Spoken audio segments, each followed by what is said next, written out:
Welcome everyone to the next video. हामीले योभन्दा अगाडिको भिडियोमा rules for debit and credit हेरेका थियौँ। कसरी भन्दाखेरि on the basis of types of account, right. त्यसमा हामीले हेरेका थियौँ personal account, impersonal account. Personal एकाउन्टको रुल हामीले हेरेका थियौँ। इम्पर्सनल एकाउन्टभित्र पनि हामीले रियल एकाउन्ट र नोमिनल एकाउन्ट हेरेका थियौँ। रियल एकाउन्टको रुल र नोमिनल एकाउन्टको रुल हेरेका थियौँ। र आज हामी अर्को एप्रोचको बारेमा हेर्छौँ र त्यो एप्रोचबाट चाहिँ डेबिट क्रेडिटको रुल्स कसरी एप्लाई गर्न सकिन्छ भनेर हेर्छौँ। र फर्स्ट एप्रोचलाई हामीले भनेको थियौँ on the basis of types of account, traditional approach भने। आजको हाम्रो यो सेकेन्ड एप्रोच भनेको के हो भन्दाखेरि एकाउन्टिङ इक्वेसन एप्रोच है त। Accounting equation approach. यो एप्रोच सजिलो पनि छ र अस्तिको भिडियो चाहिँ अलिकति लामो पनि भएको थियो, यो चाहिँ अलिक छोटो पनि छ। ओके ल, एकाउन्टिङ इक्वेसन एप्रोच भन्छ। ल यो एप्रोचबाट चाहिँ डेबिट क्रेडिट छुट्याउनको लागि हामीले अकाउन्ट्सलाई 5वटा क्याटेगोरीमा डिभाइड गर्छौँ। त्यो के हो भन्दाखेरि हामी एउटा हेर्छौँ एसेट, त्यो एकाउन्ट एसेट हो त भनेर हेर्छौँ, एसेट्स भनौँ। अर्को हामी हेर्छौँ त्यो एकाउन्ट लायबिलिटिज हो त। लायबिलिटिज भनेको दायित्व, एसेट भनेको सम्पत्ति। ओके, त्यसपछि हामी हेर्छौँ क्यापिटल हो त। क्यापिटल भनेको अनर्स इक्विटी, अनरले बिजनेसमा लगाएको एमाउन्ट है। ओके, क्यापिटल हो त भनेर हेर्छौँ। त्यसपछि हामी के त्यो इन्कम हो त भनेर हेर्छौँ। इन्कम्स एन्ड गेन्स पनि सँगसँगै के त्यो इन्कम र गेन हो त भनेर हेर्छौँ। त्यसपछि के त्यो एक्सपेन्स र लस हो त भनेर हेर्छौँ है। एक्सपेन्सेस एन्ड लसेस हो त भनेर हेर्छौँ। कुनै पनि ट्रान्जेक्सनमा इन्भल्भ भएको एकाउन्ट एसेट हो कि लायबिलिटिज हो कि क्यापिटल हो कि इन्कम गेन्स के हो, एक्सपेन्स लस के हो, पहिले हामी थाहा पाउँछौँ। थाहा पाइसकेपछि हामी रुल लगाउँछौँ। ल अब रुल चाहिँ के हो भनेर हामी अगाडि बढौँ है त। एकदम सजिलो छ र एकदम इम्पोर्टेन्ट पनि छ। जस्तै मैले यसलाई यसरी लेखेँ। ल हेर्ने, एसेट, यदि त्यो एकाउन्ट एसेट हो भने, यदि त्यो ट्रान्जेक्सनले एसेटलाई बढाएको छ, इन्क्रिज गरेको छ भने त्यसलाई के गर्ने, डेबिट गर्ने। एसेटलाई डिक्रिज गराएको छ भने के गर्ने, क्रेडिट गर्ने। ठिक छ, ओके, एसेटको पनि भयो। अब जाउँ लायबिलिटिज। लायबिलिटिजमा के हुन्छ भन्दाखेरि यदि लायबिलिटिज इन्क्रिज भएको छ, लायबिलिटिज इन्क्रिज भएको छ भने क्रेडिट गर्ने, डिक्रिज भएको छ भने डेबिट गर्ने। एसेट चाहिँ इन्क्रिज भयो भने डेबिट, लायबिलिटिज चाहिँ इन्क्रिज भयो भने क्रेडिट है। यो एकदमै किप इन माइन्ड है। त्यसपछि क्यापिटल, यदि क्यापिटल इन्क्रिज भयो अथवा अनरले बिजनेसमा क्यापिटल लगायो भने क्रेडिट, र यदि क्यापिटल झिकेर लग्यो, जसलाई ड्रइङ भन्छौँ, त्यो कुरा बिस्तारै आउँछ। डिक्रिज भयो भने डेबिट, डिक्रिज भयो भने डेबिट। ओके, त्यसपछि इन्कम र गेन्सको कुरा गरौँ। इन्कम्स एन्ड गेन्स, यो चाहिँ के हुन्छ भन्दाखेरि यदि इन्कम र गेन चाहिँ इन्क्रिज भएको छ भने क्रेडिट गर्ने, डिक्रिज भएको छ भने अथवा घटेको छ भने के गर्ने भन्दाखेरि डेबिट गर्ने। ओके, यो पनि भयो। अब अल्टिमेटली हाम्रो आयो expense and losses. Expenses and लसेसमा यदि इन्क्रिज भएको छ भने डेबिट गर्ने र डिक्रिज भएको छ भने के गर्ने त, क्रेडिट गर्ने। अब यसको सट्टसँगले हामी एनालाइसिस हेरौँ। इन्क्रिज हुँदा डेबिट हुने के हो भन्दाखेरि एउटा एसेट, यदि इन्क्रिज भएको छ भने डेबिट हुने के हो, एसेट र एक्सपेन्स र लस, र एक्सपेन्स र लस।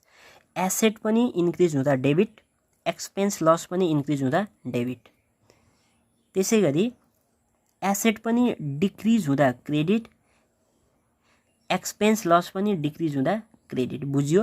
र बाँकी तीनवटा, यो बाँकी तीनवटा लायबिलिटिज, क्यापिटल र इन्कम र गेन चाहिँ इन्क्रिज हुँदा credit, increase credit, increase credit, increase हुँदा क्रेडिट, डिक्रिज हुँदा डेबिट, डिक्रिज हुँदा डेबिट। ठिक छ, यति नै हो अकाउन्टिङ इक्वेसन अनुसारको रुल्स। अब हामी सिधै एक्जाम्पलमा गएर हेर्छौँ है त। एक्जाम्पल्स हेरौँ।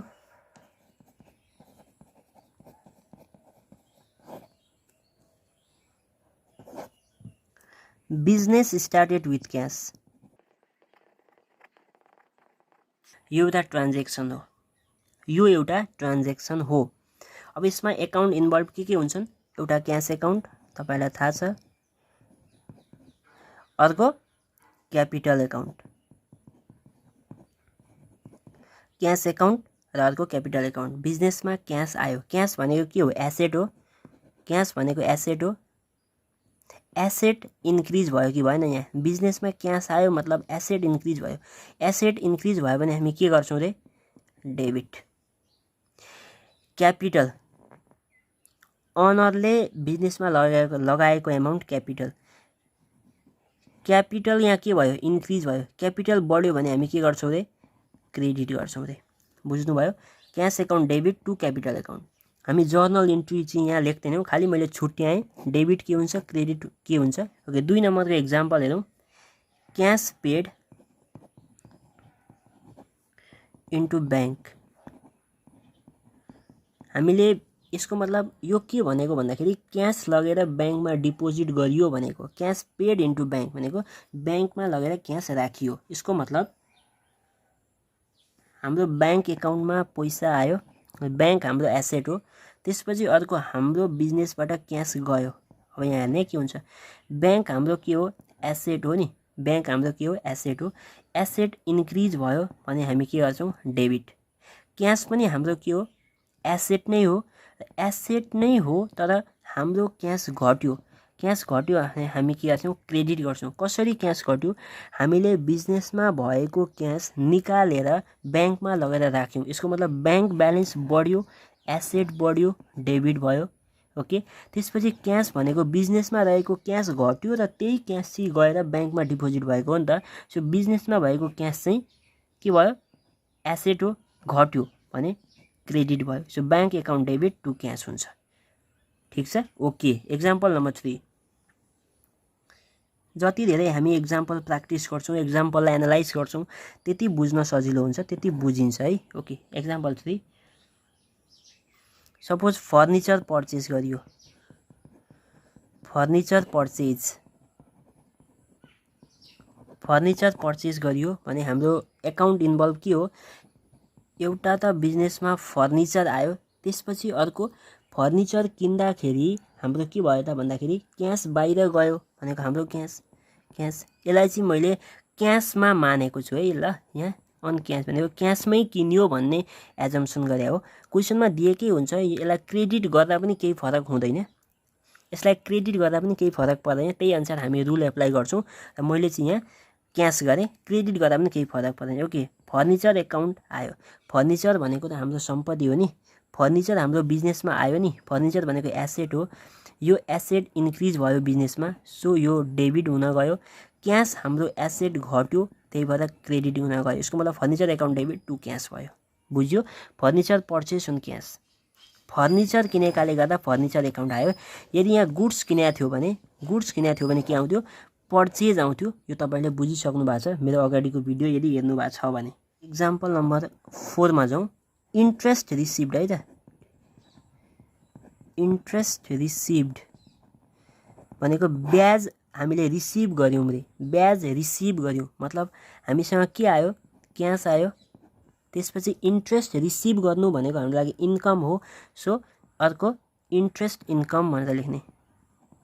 इन्ट्रेस्ट इन्कम ल यहाँ हेर्ने है। इन्ट्रेस्ट रिसिभ्ड भनेको रिसिभ्ड गरियो मतलब हामीले क्यास रिसिभ्ड गरियो। इन्ट्रेस्ट रिसिभ्ड इन ब्याङ्क भनेर क्वेसन आउन सक्छ है। हामीले चाहिँ यहाँ के एजम्सन गऱ्यौँ? इन्ट्रेस्ट नर्मली क्यासमा हामीले रिसिभ गऱ्यौँ। यहाँ ब्याङ्क पनि हुनसक्छ, किनभने ब्याङ्कमा पनि आएको हुनसक्छ, क्यासमा पनि हामीले रिसिभ गरेको हुनसक्छ। त्यसमा केही छैन, त्यो क्वेसन वाइज हामीले डिल गरिहाल्छौँ। सपोज हामीले इन्ट्रेस्ट रिसिभ गऱ्यौँ भने हाम्रो के आयो? क्यास आयो। क्यास भनेको एसेट हो। एसेट बढ्यो, डेबिट गरियो। इन्ट्रेस्ट इन्कम, इन्कम भयो हाम्रो, इन्कम बढ्यो, के भयो? इन्कम बढ्यो भने हामी के गर्छौं क्रेडिट गर्छौं हामीले रुल्स लेखिसकेका छौं है एसेट बढ्यो डेबिट इन्ट्रेस्ट इन्कम बढ्यो क्रेडिट यहाँ पनि रुल्स सेटिस्फाई भयो ओके एक्जाम्पल नम्बर 5 जस्तै हेर्नु यहाँ लोन टेकन र यो म सँगसँगै अर्को गरिदिन्छु यहाँ लोन पेड भनेर है लोन पेड ल हेर्नु यहाँ लोन टेकन भनेको लोन लियौं रे हामीले हाम्रोमा के आयो क्याश आयो लोन लिएपछि हाम्रो के क्रिएट हुन्छ लायबिलिटी दायित्व त्यो लोन त तिर्नु पर्यो नि सो हाम्रो इन्ट्री हुन्छ अर्को लोन एकाउन्ट भन्ने अथवा त्यहाँ यदि मान्छे नै दिएको छ भने लोन फ्रम फलानो एकाउन्ट भन्ने जे भन्दा पनि हुन्छ ल हेर्ने ल क्याश भनेको हाम्रो के हो एसेट हो नि एसेट बढ्यो राइट ओके एसेट बढ्यो भने हामी के गर्छौं डेबिट गर्छौं र लोन एकाउन्ट भनेको हाम्रो के हो लायबिलिटी हो नि अब दायित्व लोन लिएपछि त लोन तिर्नु पर्छ नि फिर्ता गर्नुपर्छ नि ओके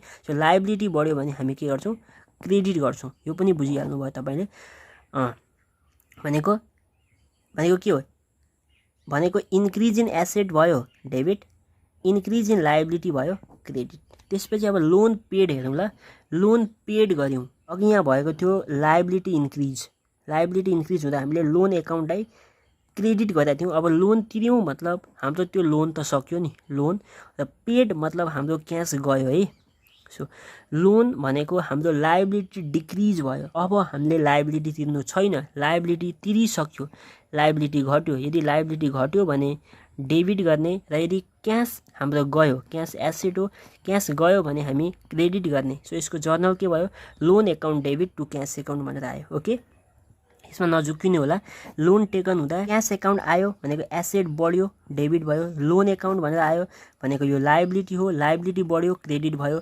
त्यसपछि अब यो लोन चाहिँ हाम्रो के भयो पेड भयो लोन हामीले तिर्यौं मतलब हाम्रो लायबिलिटी डिक्रिज भयो भने डेबिट भयो लोन तिर्दाखेरि हाम्रो क्याश बाहिर गयो क्याश भनेको एसेट हो एसेट डिक्रिज भयो डिक्रिज हुँदा क्रेडिट भयो ओके बुझ्नु भएको छ राइट ओके नम्बर 6 को एक्जाम्पल हेरौं गुड्स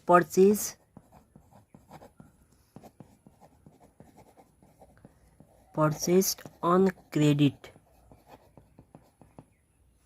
उधारोमा के गर्यौं रे गुड्स परचेज गर्यौं रे गुड्स परचेज हुँदा हाम्रो अकाउन्ट सिम्बल के हुन्छ एउटा हुन्छ परचेज र अर्को क्रेडिटमा हामीले गुड्स किनेका छौं अब हामीले पैसा तिर्न बाँकी छ भने हाम्रो लायबिलिटी क्रिएट हुन्छ लायबिलिटी हाम्रो क्रेडिटर जसलाई पैसा तिर्नु छ उलाई हामी के भन्छौं क्रेडिटर भन्छौं अब यहाँ हेर्ने के भयो परचेज भनेको हाम्रो एसेट हो हाम्रो गोडाउनमा के आयो एसेट आयो स्टक आयो भनेको एसेट बढ्यो त्यही भएर एसेट बढ्नुलाई हामी डेबिट भन्छौं क्रेडिटर भनेको अब हामीले पैसा तिर्न बाँकी छ हाम्रो लायबिलिटी बढ्यो लायबिलिटी बढ्दाखेरि हामी के गर्छौं क्रेडिट गर्छौं ओके रुल एप्लाई भयो राइट ओके नम्बर 7 र आजको भिडियोको लागि हामी अन्तिम एक्जाम्पल हेर्छौं र गुड्स सोल्ड वाला okay goods sold on credit हामीले उधारोमा सामान बेचेका छौं भने अब हामीले पैसा लिनु पर्ने छ पैसा लिइसकेको छैन है यदि पैसा लिएको भए के हुन्थ्यो